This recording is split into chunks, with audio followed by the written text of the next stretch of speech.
I'm John Davies. I work as a research fellow in the creative and digital economy at Nesta, which is the UK's innovation foundation. I'm going to talk a bit about some of the work we've been doing at Nesta in the creative industries in the past few years, but firstly to introduce the organisation that I work for. So Nesta is a not-for-profit organisation that's independent of the UK government. We have offices in the UK and Italy, but we operate internationally around the world. And we have the objective of increasing innovation, which broadly speaking we do through two ways. One of those ways is we run practical programs to learn by doing. So, for example, we've done work looking at finance in the arts sector. We've done work in seeing if digital tools can help facilitate democracy. We also do work in research, often on areas that we think are important but which don't necessarily get the attention they deserve. We've done work on, for example, startups or innovation in government. But also we have a particular focus on the creative industries. And we have a team, the Creative Economy and Data Analytics team, that focuses on this subject.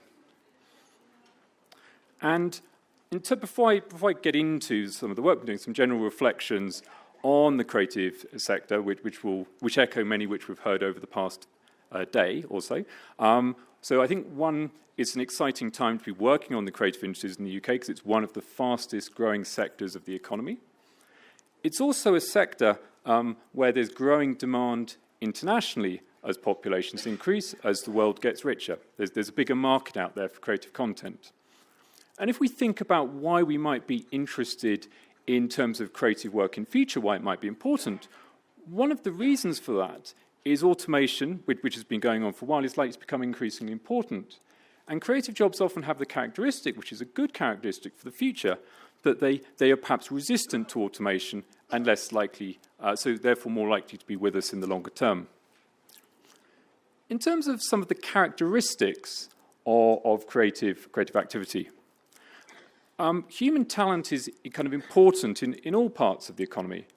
But I think it's probably true to say it's perhaps particularly important in this sector. In other areas, so for example in manufacturing, you perhaps need a large factory to produce, say cars, for example. But in the creative industries, it's possible for kind of smaller groups of people to do quite a lot. Another characteristic of the sector is it's one that's undergoing rapid change at the moment due to the ongoing effects of the digital revolution. Another quality of the sector, and I think it's one that's not necessarily an aspect that is fully understood yet, relates to places. Creative activity has an effect on the places where it happens, and the places themselves inspire creative activity. But what that means and the policy implications for that, I think, are still being worked out. And there is also, as was mentioned in the last session, an interplay between cultural activity, which is often relates to creative activity that's happened in the past, and coming up with new stuff and creativity today. And I'm going to talk about a series of questions that we've looked at in our work at Nesta. And I'm very conscious that these questions are ones that we've addressed in a UK context, but hopefully they're still of some interest. I'm going to look at how you define the creative industries. I'm then going to turn to talk a little about how you might measure creative activity. I'm then going to, reflecting the fact that skills are very important in the sector, look a bit how you try and understand the skills that creative workers need, and then talk about some work we've done trying to understand creative activity in places. And I'm lastly going to discuss some of the work we've been doing on looking at the role of private finance in the arts. But so to start with the question of how you define creative industries, as was mentioned yesterday, since the late 90s, the UK has had an official definition of creative industries, which was based on the text you see there, and which was also shown yesterday, which contains some ideas that creative activity relates to human talent, and also ideas relating to intellectual property. So you have this kind of concept of what creative industries are. And associated with that concept, there were some industries that were labelled creative industries. But the basis on which those industries were creative was not necessarily completely clear. So you had the concept and you had the industries, but the link wasn't necessarily direct. And so one of the things we've tried to do is to try and clarify that a bit and make clearer the link between how you think about creative industries. And the way we went about it is this. We firstly looked at the set of occupations and jobs that exist in the economy, and then identified certain particular jobs as being particularly creative, using some criteria. So, for example, one criteria might be, is the job trying to come up with new things on a regular basis as opposed to doing something more systematic? Is the job, say, resistant to automation? So we had some criteria to identify creative jobs.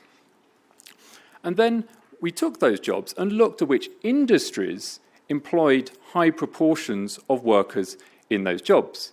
And industries that employed a high proportion of workers in creative jobs, we identified as being creative industries. So you have this idea of creative occupations, jobs, creative industries, and that leads to another concept, which we called the creative economy. And that's the idea that, kind of, if you look at kind of creative activity in total, it's the creative industries, which consist of some of the people in creative jobs and other people working in those industries, but also the people working in creative jobs in the wider economy. So, for example, one might say a car designer working in a car company, he's doing a creative job, but it's in the context of the car sector. So therefore, you have this wider idea of the creative economy. And this general approach to thinking about how you define the sector was adopted by the UK government as the basis for the official creative industry statistics in 2014. Now, on the next few slides, I've got some examples. This is more for context as to the exact occupations that are identified in the UK as being creative in the associated industries. So, for example, you have architects, you have people working in museums, you have artists, you have musicians, you have computer programmers, you have people working in marketing. So you have a whole set of occupations that we defined as being creative. And then we matched those over to industries, and those are the industries that came back as being creative industries. It was, if you like, a threshold of around 30%. So if an industry had more than 30% of its employment in a creative occupation, it was deemed creative. And the industries that came back kind of broadly mirrored the creative occupations you got, as you might expect. So, for example, you have things like the computer games industry, you have advertising, you have the art sector, the music sector, etc. But this kind of way of thinking it through systematically adds a bit more structure and clarity as to how you arrive at those particular industries. Now, why might you want to do this? One of the reasons this is useful is that these kind of occupations and industries I've just shown are based on kind of standardized international definitions. And once you have these kind of set of codes, you can then try and match them through to kind of surveys where these kind of jobs or industries are measured, and then start to get a feel for how many people work in the creative industries or how much gross domestic product it generates. So this was a way of, if you like, trying to make that more concrete and show the economic effects and employment effects of the sector.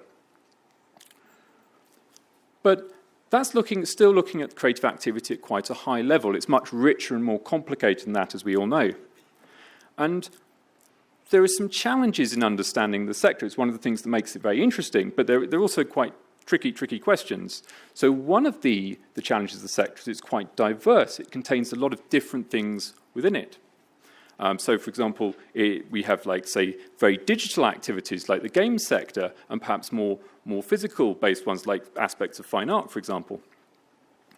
Also, one aspect of the sector is that it often has many small companies and freelancers. This partly relates to the project-based nature of much of the work in creative activity, but it also means it's quite hard to get a handle on in terms of identifying people working in the sector. Another characteristic is that there's quite rapid technological change.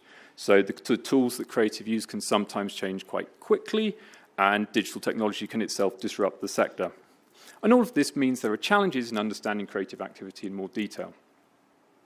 And I'll talk a bit about some of the ways we've tried to address this in our work at Nesta. So one of the challenges we set ourselves was to try and understand where activity that combines artistic and technical skills is happening in the UK. Now, if you think about how you might do this in a kind of a conventional survey basis, it's slightly hard to know where you'd start off. Which companies would you send that survey to? Would they necessarily reply to the survey? What would you include in the survey? So we went about it a slightly different way. We used data from an online platform called Meetup.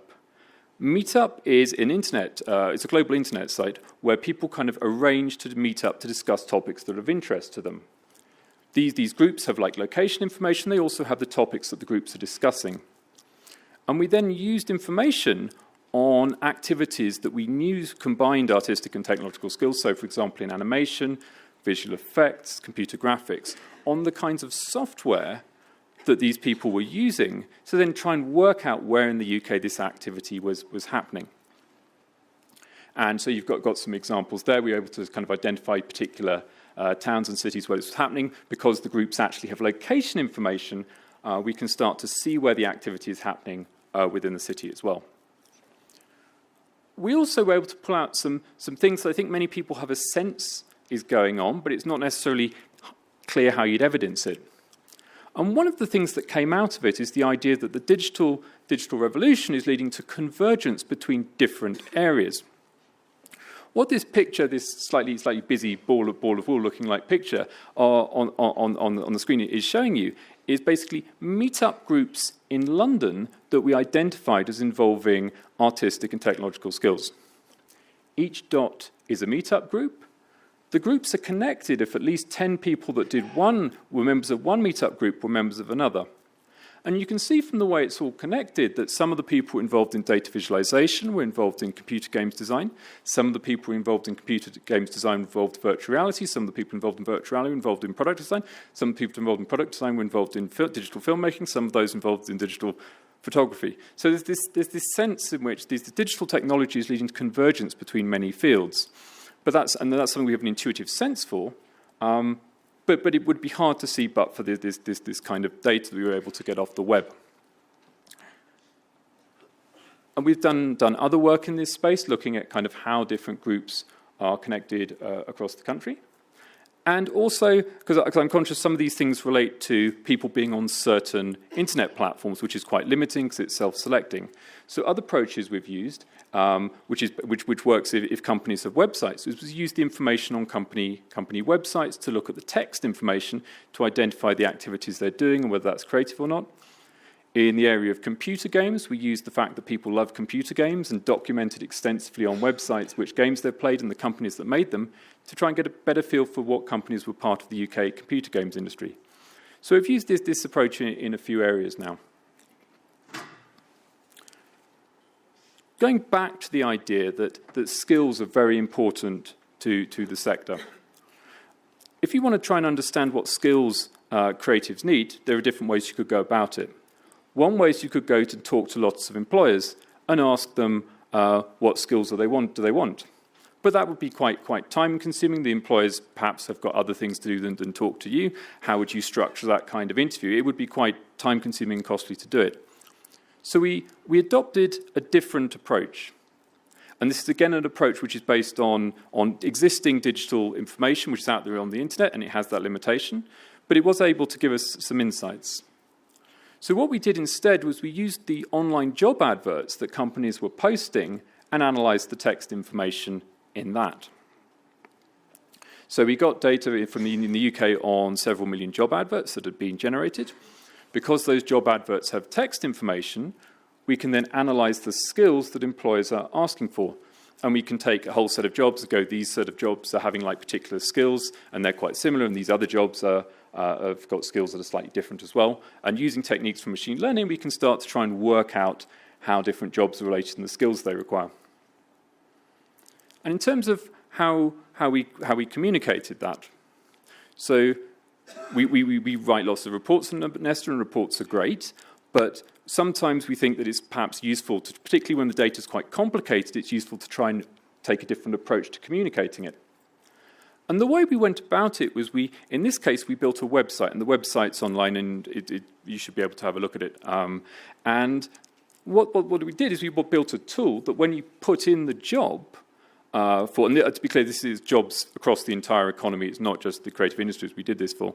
If you put in the job, it will show the skills that are most commonly asked for by employers for that job. In the case that we have here, this is showing a graphic designer, and graphic designers, you have particular skills relating to the various Adobe products that are often asked for amongst graphic designers. We also should be able to show other things like which skills were growing particularly quickly for a different job. And this is interactive, and you can put in the job, and you'll see these different kind of skills requirements from employers there. And that's the kind of information that it would be quite hard to get from interviewing lots of people, but is, relatively speaking, although you have to do some work, accessible from using online job adverts, although it does have that limitation. But that's talking about the skills now. How do you get a handle on what the skills employers might want in like 10 or 15 years' time? To get a feel for that, we adopted a different approach. What we did was we took a kind of a series of experts from different domains and presented them with what seemed like plausible scenarios for the future. So, for example, scenarios related to climate change, scenarios related to urbanization, scenarios related to automation. And we got them to make their best guess assessment, and it is just that, about which jobs were likely to increase employment in future and which jobs were likely to decrease. Now, how do we link that to the skills? We were able to do this because in the US there's a survey called OStarNet. And OStarNet has very rich information on the kinds of skills that different jobs required. I think it's got about 120 different skills per job. And these skills are not skills like you need to know Photoshop. They're skills, more generic skills, like you need to have, say, good social skills or good communication skills or be strong or be able to run faster, etc., etc. So these are quite generic skills. And what this is doing is it means we can make a link between the kind of the jobs that are likely to increase and the jobs that are likely to decrease and the skills that are required. And because we have the kind of jobs that are predicted to decrease, jobs that are predicted to decrease, we can then work out which kind of skills are likely to be in demand in future. And but this is obviously the best guess that we could do.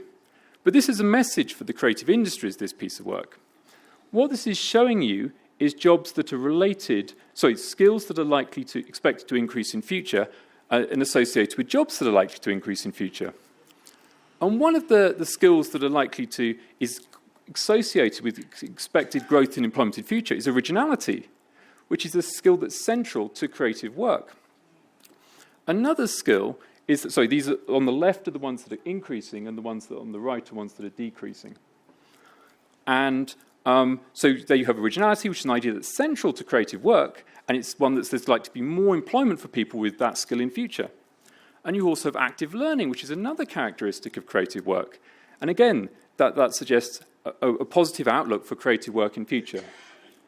The ones on the right, here the link is less strong between whether the kind of employment is going to increase or decrease, relate more to particular kinds of manual skills. But I'm just showing you a selection of some of the skills from the whole 120 that we did the analysis for. So there's more information out there on this.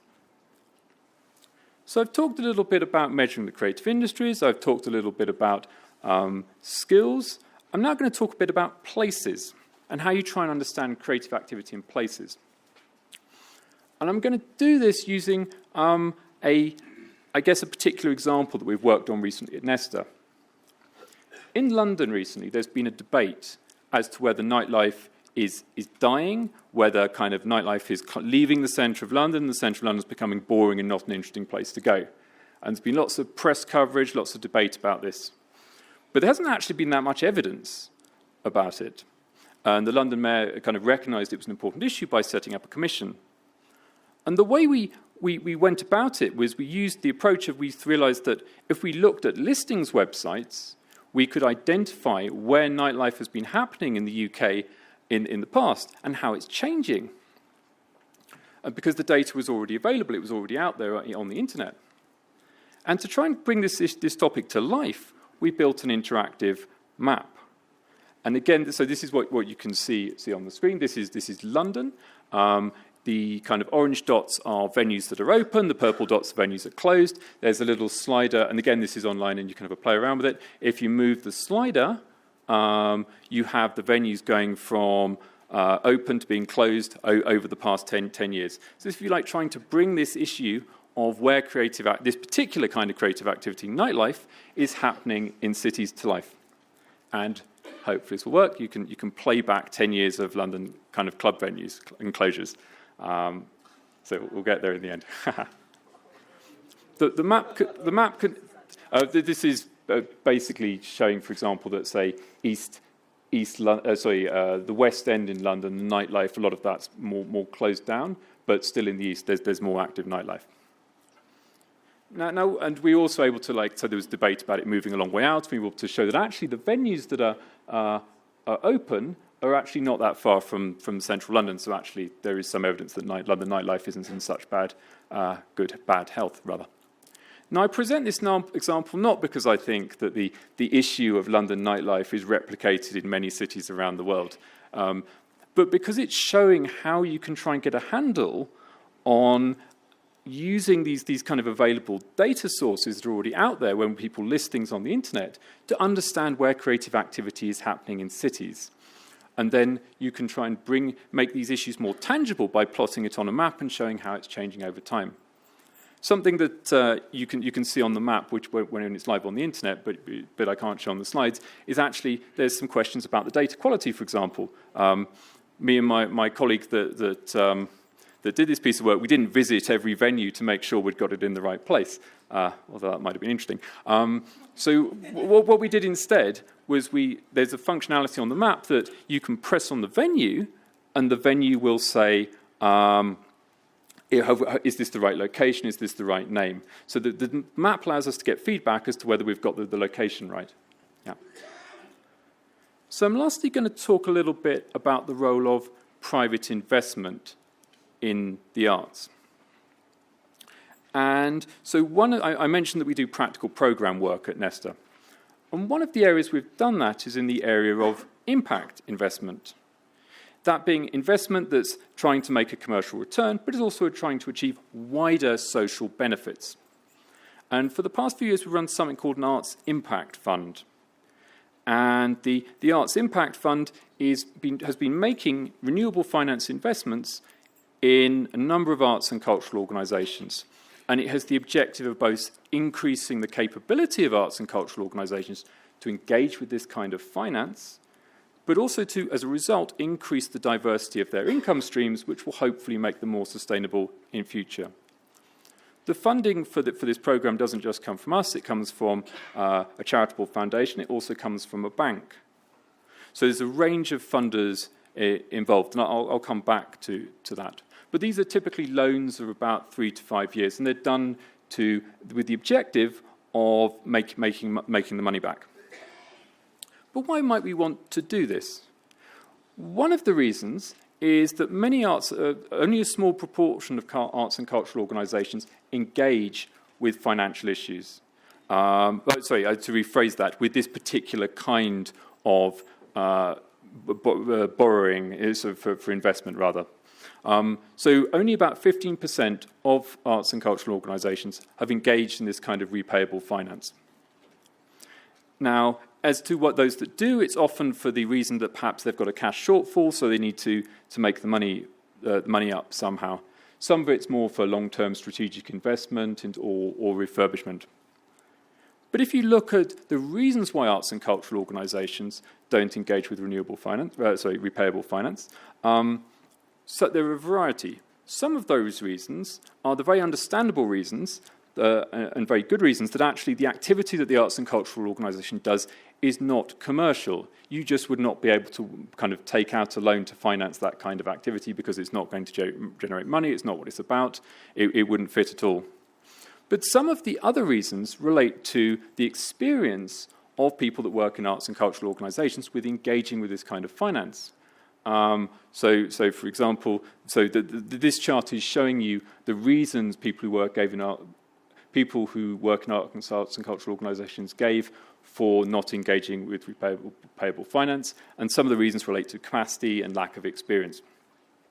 So one of the things we're trying to do with this project is increase the experience of that, because there is some evidence that organisations that have engaged with repayable finance, of those that have done it, I mean, admittedly that's self-selecting, but around 64% considered they'd got value and positive outcomes from that, and the 15% but that's only a small proportion. It's a 15% of arts and cultural organisations. So if we could expand that, we might be able to make more good things happen.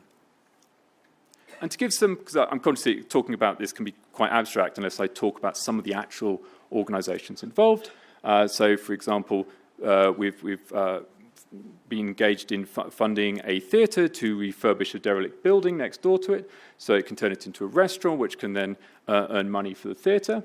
We've tried to fund a cinema, a derelict cinema to turn into an arts organisation, which is then engages with local community groups. So those are some examples of what this finance has been used for. And in terms of some of the lessons that have come back from that, there is some evidence that there's more demand for this kind of finance in future from surveys that we've done. Also, in terms of the thinking about the ecosystem, we see this as trying to kind of generate a good cycle, if you like. So the idea is that we encourage arts organisations grow their capacity and experience with engaging with this kind of finance. And so because we're working with commercial partners as well, commercial partners see the benefits of funding arts organisations. So you can see that hopefully it starts to feed all back on itself and we get a virtuous cycle. Some of the other lessons from this relate to the nature of the engagement with the organisation that we're funding. So it's very important that there's a close relationship between the funder and the funded on an ongoing basis. We've also found that it's important to have a series of projects which there are synergies and complementarities between them so they can learn from each other. And also it's useful to have different kinds of funders so they can all learn from each other, both the commercial and the non-commercial. So to kind of give that was a quick whiz through some of the work we've been doing at Nesta in the past few years, and I haven't covered everything, but to give, and it certainly hasn't all been done by me, I should add, but to give some overall conclusions. One of the conclusions, I think, relates to defining creative activity. Now, one can have lots of discussion and debate about what creativity means, and those can often be very interesting and stimulating debates. But I think sometimes one can invest a lot of energy in those discussions when trying to provide a clearer definition makes things much more concrete and tractable for policymakers to engage with, and then the debate can move forward. I think another lesson relates to the role of the creative industries have some challenges in measuring their complexity and the diversity of activity that happens. And one of the ways that we can perhaps address this, although it's not perfect and there are limitations, is by using data that naturally occurs on the internet, which is, if you like, manifesting creative activity, and then by analysing it, we can get kind of insights that otherwise would be quite hard to come by. On the finance side, I think it's the point I made previously that it's important to, if you like, try and build the ecosystem where you build the capacity of arts and cultural organisations to engage with repayable finance, and in turn build the interest of commercial organisations to lend to arts and cultural organisations. And in terms of, if you ask me what the overall impact this work has had that we've been doing at Nesta in the past few years, I think there are a few, but I'd perhaps highlight one. Although I think we'd say we'd contribute to it, it certainly isn't exclusively due to us. And it's this. I mean, for many years, the UK has not had an industrial strategy. But recently, the government has kind of created an industrial strategy where it highlights certain sectors as being particularly important for the future of the UK economy. And I think we like to feel that this work has contributed to the UK creative industry, the creative industries in the UK being identified as one of the key priority areas in the UK's industrial strategy, as an example of the impact. So that was a quick discussion of some of the work we've been doing at Nesta in the past few years. Thanks very much for listening, and happy to take questions now or discuss in kind of separate sessions. Yeah, thank you. Okay. Yeah, thank you very much. I think that's very insightful. I wanted to ask, firstly, one of the things I'm finding difficult with a summit of this format is that I'm listening to people who have spent a long time of their lives studying these concepts and these theories, and they do it every day, and they prepare a document, probably spend 3 months, and I have to listen to it for 20 minutes and understand it and make something of it, which is very hard for me. It's not my field. I'm a musician. But we're trying. My point was, in your experience in the UK, what came first? Was there robust activity, economic activity within the creative industries that prompted somebody to say, hey, there's a lot of pounds moving around there. We need to figure out where it's coming from and where it's going and who gets what, so that we can find a way to control it and then create a loop within which everybody must move, which makes it easy to collect taxes and everything else? Or did this system come and that enabled the creative economy to happen? You get the point? Because what I'm fearing here is we all already know that we do not have one. If there was money, tangible value that a government or a private investor would actually be interested in, something would have been done already. The same way in fishing, something could be done at a snap of a finger, something will be done. A road will be built to have a tarred road to a new mining site. That's just how it goes. So how do you see that? How did it happen there? And how does that really help to get it going, as opposed to, can we just get the economic going without really worried so much about the data for now? Okay, very interesting. You've gotten it? You've gotten the question? Yeah. Okay, I'll get some more. But maybe just to make a comment on your, that maybe we don't understand. I think that's the point of this summit, that we bring some of these comments closer to home, so that as many people as possible understand and we start engaging. Because so next time when the Arts Council says we want to hold an Arts Summit, people understand and appreciate the importance of such a summit. So I think that's a very important point. Thank you so much. It was really insightful, and I really enjoy Nesta's website. There's some fantastic resources on that, so thank you for that. Within a Namibian context, because I know that this is what we're talking about, but also within an African context, how do we look at more informal structures? So if we're looking at crafters in the Kavango or many other African countries, how do we bring data to that? And not that, we're hearing this ideas about bringing human value to what it is that we do, but yes, we can interview people, but how do we measure informal economies, which I think so many African creatives, whether you're a crafter, you're really creating a living around that and protecting indigenous knowledge, and all of that is connected. So how do we measure that?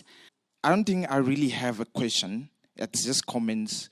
And I'm going to, I think, start from yesterday's conference, because I feel like there are some of the things that were not really tackled, and we can't really go on because they are still affecting our whole way of going. We want to achieve this, but some of the things are not really clear to people. Let me start with this. The previous session was, on cultural understandings and beliefs and all of this, and how we are going to use this cultural way or lifestyle, to grow or boost or, our economy, or, how to use this human creativity. I like the logo, by the way, or the motto. Human creativity is a vital economic, social, and cultural resource. So that means we can dig from human creativity to grow our economy, to grow our social lives, to grow our cultural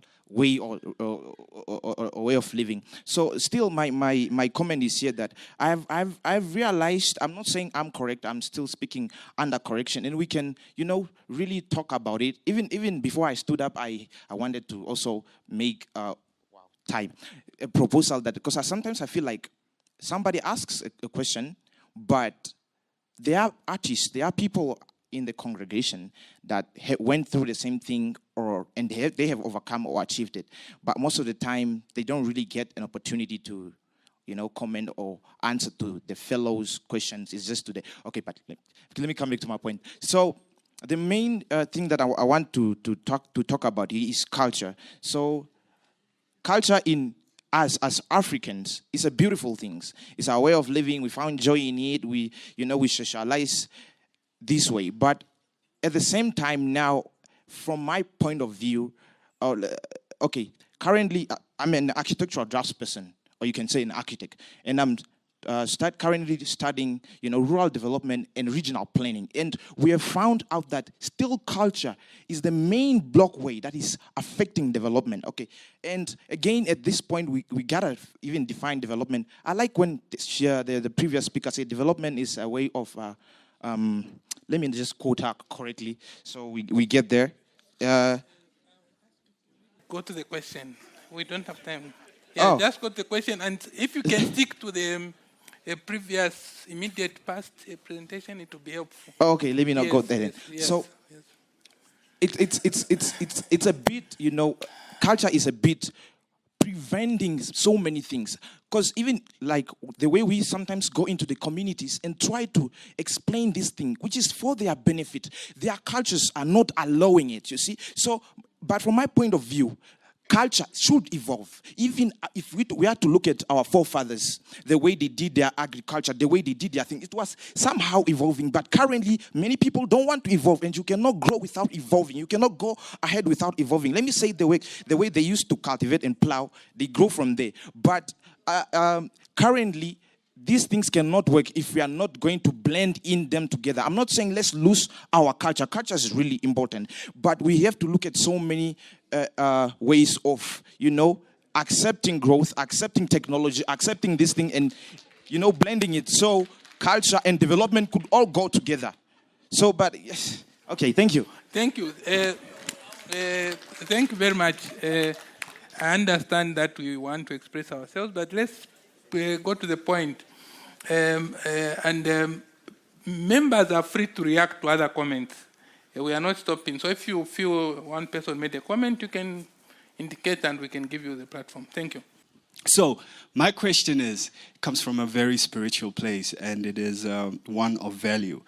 And if we look at value as we look at investors involving in cultures, and we're looking at the balance between investors and cultures and how that plays in specific cultures. Like some cultures have more investors than other cultures. So there is sort of an imbalance going on. How does government come in and create an equalizer to that? Because if you push one culture more than the other, that means they will dominate the creative industry as well, because you get what I'm saying. So how do we create that balance? Because it's very complicated. We have a lot of cultures, unlike other countries where they mash it up in one, and call it arts.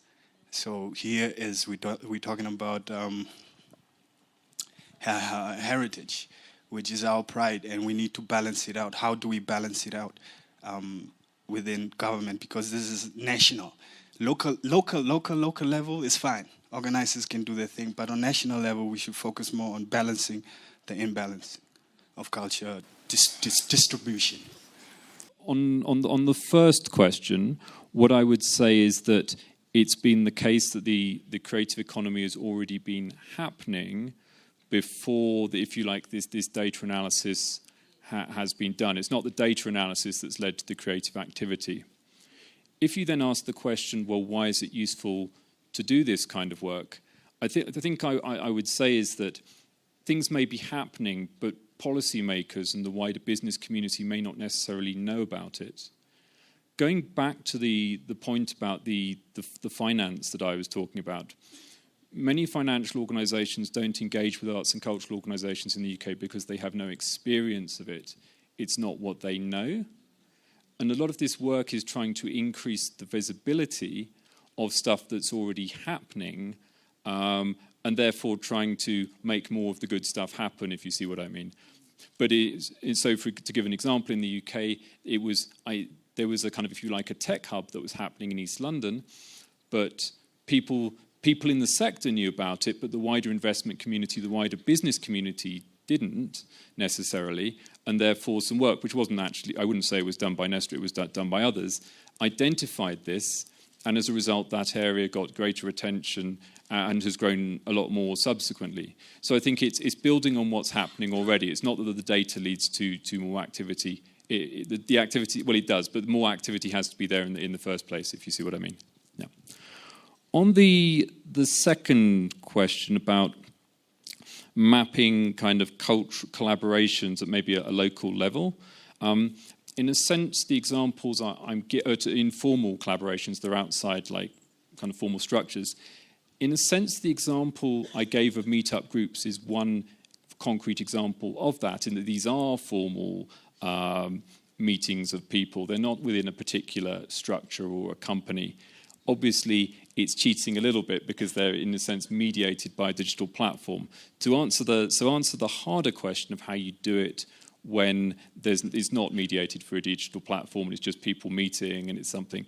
I think one thing I would say is if people like doing something, you don't necessarily want to bother them doing it. But if it's about trying to try and map that more systematically, maybe an ethnographic approach would be more appropriate than trying to quantify it, or perhaps using, say, surveys through more flexible means like mobile phones, where you can survey people in a more flexible way. But I wouldn't necessarily say a quantitative approach is the way to go. If there's no direct evidence base, you'd have to survey them directly, and I don't know whether they'd be happy by that. Yeah. On the last question, the question of the role of whether the state's involvement leads to, say, a homogenous culture, and perhaps also the question of how you understand what value means, because value can mean many different things to many different people. I think this is one that we wrestle with a lot in the UK. Part of it's done through structures. So, for example, and I understand this is the case here as well, in that the Arts Council is an arm's length body of the ministry, and there is funding that goes to it, but it's effectively independent. Another way it's addressed, and perhaps there has been more moves into this area in recent years, is to maybe push some more power down to the community level to try and empower local groups so they can do their thing and encourage more diversity. Another way it may be addressed, talking to your value point, is recognizing that sometimes, so I guess I was talking about financial value with the finance example I was talking about, but there was also social benefit as well. And in other contexts, so many national museums in the UK are free, for example, and we've done a recent project that's trying to look at the value people place on visiting a free museum by surveying them and trying to see how much they valued it. So there are also ways to try and, if you like, quantify values that may not have a direct kind of monetary equivalent, if you like. So I think it's about structures, and I think it's about also measuring value more intelligently and then incorporating that within the policy-making process, although I'm not saying any of those things are easy to do by any means. Yeah. Thank you, John. Before we come to the last two comments, I think there's a comment on the floor that culture blocks development, is a barrier to development. I don't know if we have anyone who would want to pick that one. The gentleman right at the end. Does culture block development? Maybe cultural exploitation can block development. It depends on which angle you are looking at it from. Culture is actually a way of living, the way of you being. I don't know how my culture developed my development, because I'm still greeting my sisters with the left hand, and we are also still singing in my language. We are creating artifacts in my language. We are drawing, and we are telling stories in my language. And I'm communicating in my language 90% of the time with my people. So I don't know how my linguistic and cultural heritage would block my development. But we have harmful cultural practices. And those we acknowledge, and we need to work on them. Like early marriages for young girls that are arranged, and so forth. Those are harmful cultural practices. So we need to make a distinction, a clear distinction, and not generalize it. It's very dangerous. Now, I wanted to pose a question with regard to our treasury is now looking at ways in which we can increase revenue. Get more avenues for collecting taxes. Now, if we are operating under the radar, would this kind of initiative not bring us into the open to be, taxed for that income we are getting. That's what I was understanding from the question that was posed. There might be advantages in that networking.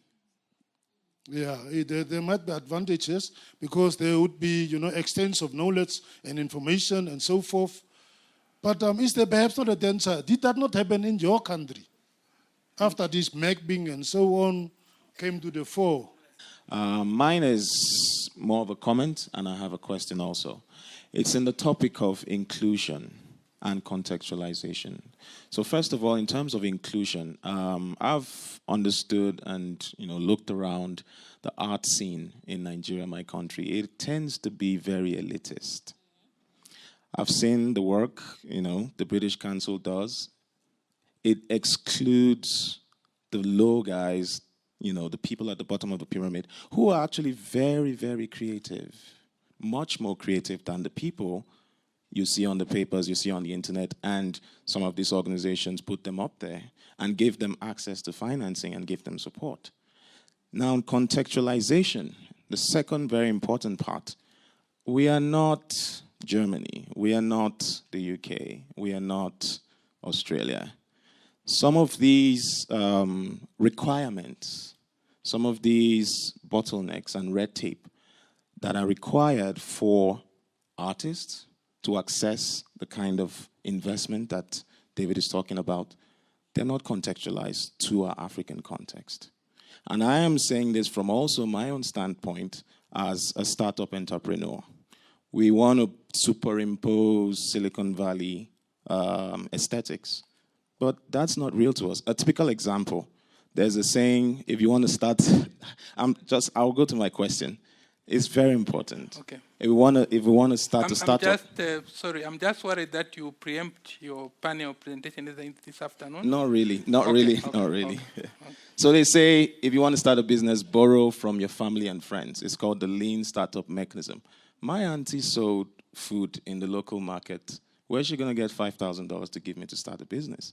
So it's not contextualized, which leads me to my question for David now. I admire the way data is collected in your work, really wonderful. Now my question is, what tools can we use? Because the art scene, some of these people I'm talking about are really grassroots. We want to include them, not just the guys who have access to the internet. We really want to, what tools can we use to understand what kind of support they need, how we can finance them, and how best to bring their work to the fore? Thank you. As a creative and as an editor, I often talk to people who say, yeah, I'm a writer, I'm a singer, but I don't have any financial aptitude. I'm one of those people. Good writer, but no financial aptitude. I've done a lot of things for free, and then later on, people tell me, what? That could have given you $1,000. So also exposure, yes. Yesterday, I mentioned Shakespeare. UK, you've come a long way. This is going to be a challenge to Patrick Sam and his team, more than a question. Any billionaires or African millionaires in the room? Okay, please lift up your hands, African millionaires in the room. 1, 2. Okay, so these are your investors, ladies and gentlemen. Right. I think one of the things that, maybe you can answer me here, when we speak of investors, are we really just talking about people with money or their time and skills? And how do those investors who only have time and skills also get paid?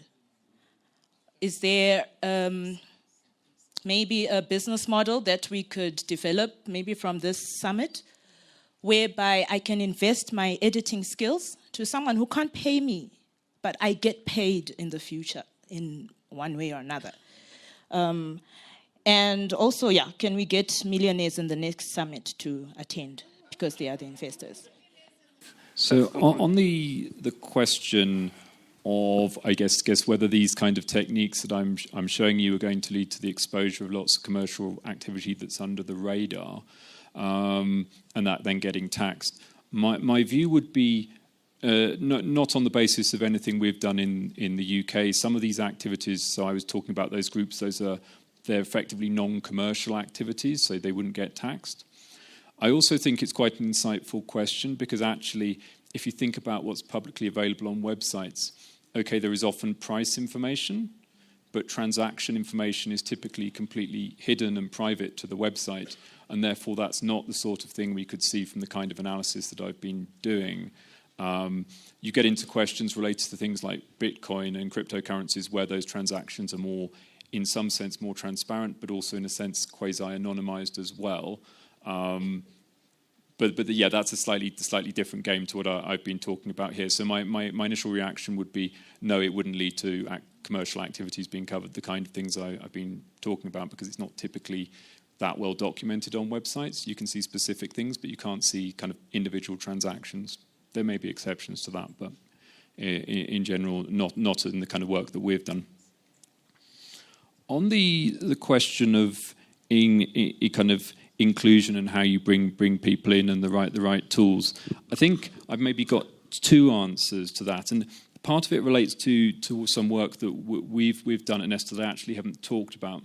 So some of the work we've done has looked at the role of, say, women in film, and we've taken the past kind of, it may be the past 50 years of kind of cinema productions in the UK, and then we've mapped the kind of the gender split in cast and how that's changing over time. And I think one of the things that data analysis can do, if you do it correctly, and kind of can help expose the kind of diversity issues and who's participating, and make sure that those groups that don't necessarily get recognised become more visible. So hopefully good data analysis can bring that to light, although sometimes data on certain groups may inevitably be hard. On your question as on the tools that can be used, I think going back to the answer to the earlier question, I'm not always sure quantitative approaches are appropriate. But in terms of specific tools, I mean, a lot of the work that I've just shown you has not been done with any expensive software. It's all been done with open source software that's publicly available. So a lot of this statistics software is completely free, and anyone can download it. In terms of things like accessing data off websites, the tools to do that are also free. Now, obviously, the time to use and the skills to use those tools are not necessarily free, but there are a lot of free tools out there that enable these sorts of things to be done. In terms of actual kind of the data collection side as opposed to data analysis, although I guess the web scraping is data collection, there is a growing kind of area in the kind of looking at, say, things like crowdsourcing, of using kind of mobile platforms to get information on people, and that's relatively flexible and low cost. Although with, I guess, all surveys, you have to have people to want to engage with that, and if they don't want to engage with that, you have a challenge. But I think there are more tools available in this space as well that can help address that. But I wouldn't pretend that I think it's an easy issue to solve either. On the last question relating to are there, if you like, markets where people can trade skills, certainly, and I must admit I'm not an expert in this topic, but it's certainly in the UK there are a number of online platforms where people can, if you like, trade skills between. If you come up to me afterwards, I can kind of go away and then find out what they are and send you the details. But there are platforms that people have set up that allow them to trade skills between one another. Or there's, say, maybe like there's a local currency and people trade the local currency among one another for particular kind of activities. So there are platforms that enable to that issue to be addressed and that kind of trade to go on. On the, I guess, the question of the discussion point about whether creatives can or should be good at everything, I think it's inevitable we can't all be good at everything. We have different strengths. And the thing, and it's not sensible to try and be good at everything. So the thing I would say a little bit is it's important to try and make connections with people who are good at the things that one isn't necessarily good at oneself, and it's about building the network of people that allow you to access those skills. Yeah, but again, that's not necessarily an easy thing to do. But I think it's part of the answer. Okay, thank you so much. I think we can give a clap to John for that. Thank you so much. I think I just want to make a quick comment on the no, it's fine. On the taxes. I think as artists we should be ready to be compliant and support the economy. I think there's nothing wrong with paying taxes. It's a patriotic duty, and it's good. It's good. I think from George's presentation yesterday, entrepreneurs, we need to be organized, we need to be compliant, our books should be in order, everything should be there. So staying under the radar is not an option.